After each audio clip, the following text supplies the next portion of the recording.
Go.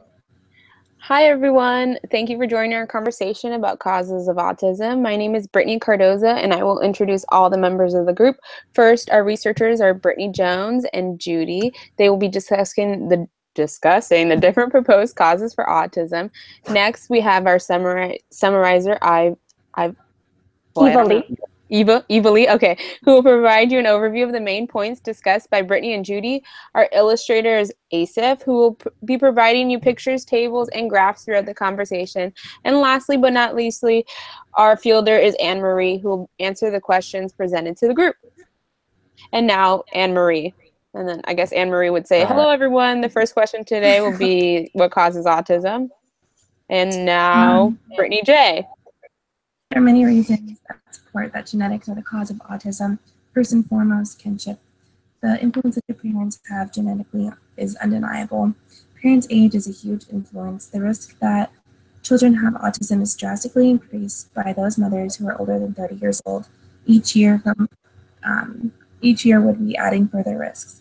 Also, if parents have autism spectrum disorder or exhibit autism spectrum-like characteristics, the children are more likely to be diagnosed with autism.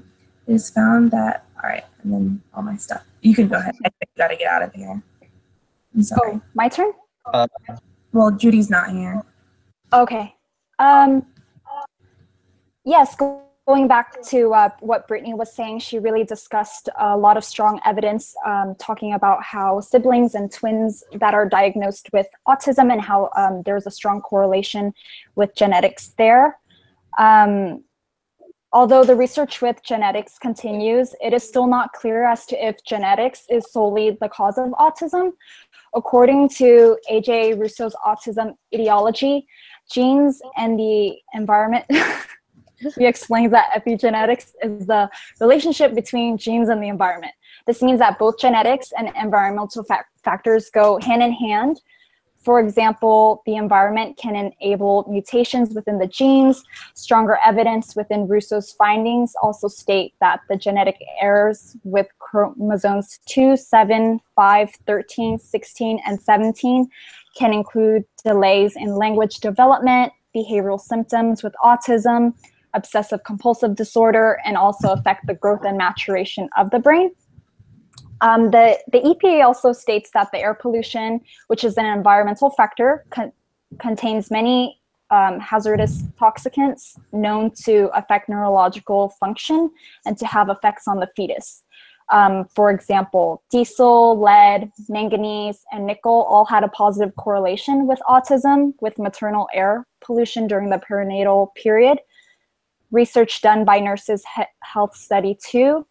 Since there were limitations to the Nurses Health Study 2, researchers were unable to identify which hazardous chemical was more severe and which was less more severe. And in conclusion, the research still does not show that genetics is the cause of autism. And then Anne-Marie? Anne-Marie, talk to me. In regards to environmental factors, I'd like to discuss the risk associated with damage incurred during sensitive periods. Sensitive periods of development are defined as critical periods where basically organisms are sensitive to particular stimuli in the environment. So one of the biggest stimuli we see is during birth, obviously. Now, during sensitive periods, any kind of major events can affect an organism long-term in their development. And once a stimuli once a sensitive period is basically closed, it's going to kind of undo any damage that was done during that time.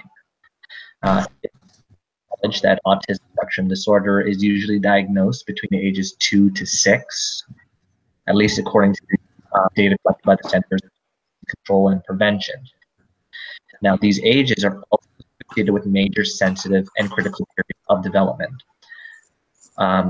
A lot of the time, I'm going to refer to a research article in 2014 by Wang, Cloth, and Badura, and their article explored the relationship between cerebellar damage and autism. This article also referenced different risk factors associated with autism, including the high risk factor of twins.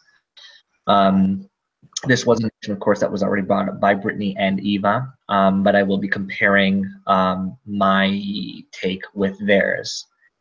There is substantial research exploring perinatal factors which suggest environmental triggers. Now, generally, more environmental risk factors associated with ASD, they don't score very high in terms of risk ratios, usually like maybe a 2 to a 7.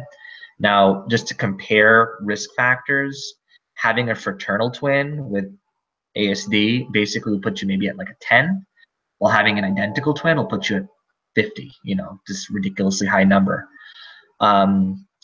Now, damage to the cerebellum at birth usually leads to very high scores on screenings like the MCHAT or the Vineland.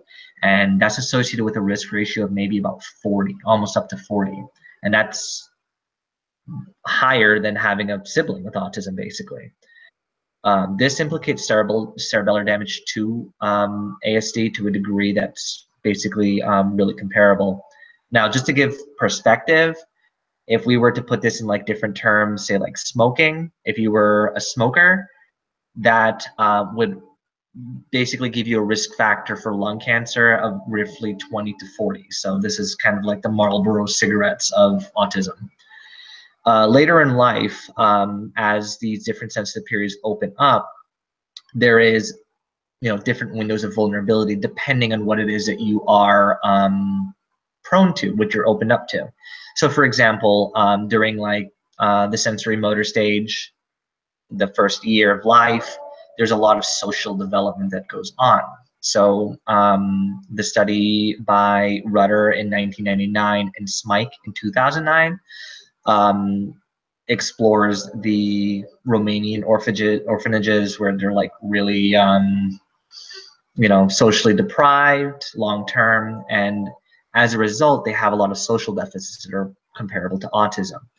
Now, these changes can be reversed if these children are basically, you know, saved from these conditions, but the longer they're in these conditions, it is far more difficult to reverse.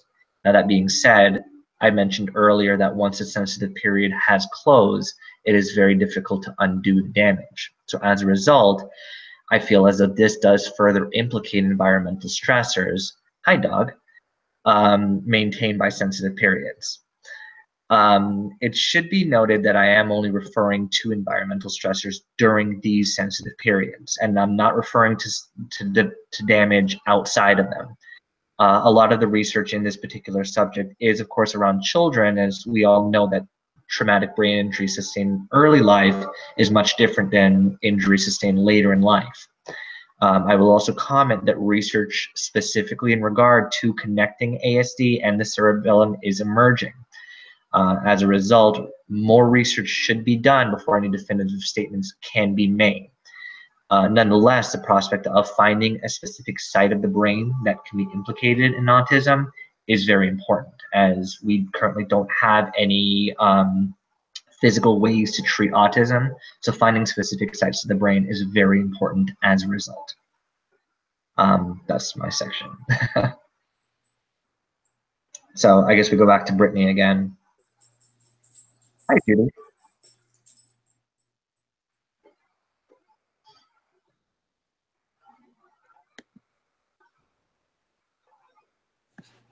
Can you guys hear me? Yeah. Yes.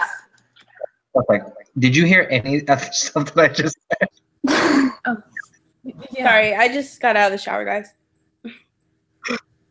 So sorry about my dog. I promise in the real one, they'll be all out of my room. Okay, so I think that was a pretty good Brittany C, I think you're still muted. Yeah, I just muted myself so you wouldn't hear background noise when you Okay, were that's going. perfect. I just wanted to make sure you guys were hearing me. I'm like, oh, I've been going for a while. Yeah. Stopping me. Everything was Uh, perfect. I checked the YouTube link and it has been streaming actually the whole time. Oh, wow. So if I stop the broadcast, I'm hoping it's going to work. So let's check it after. Okay. But yeah, so I'm going to go ahead and stop the broadcast now and let's see if that like test run worked basically. Okay.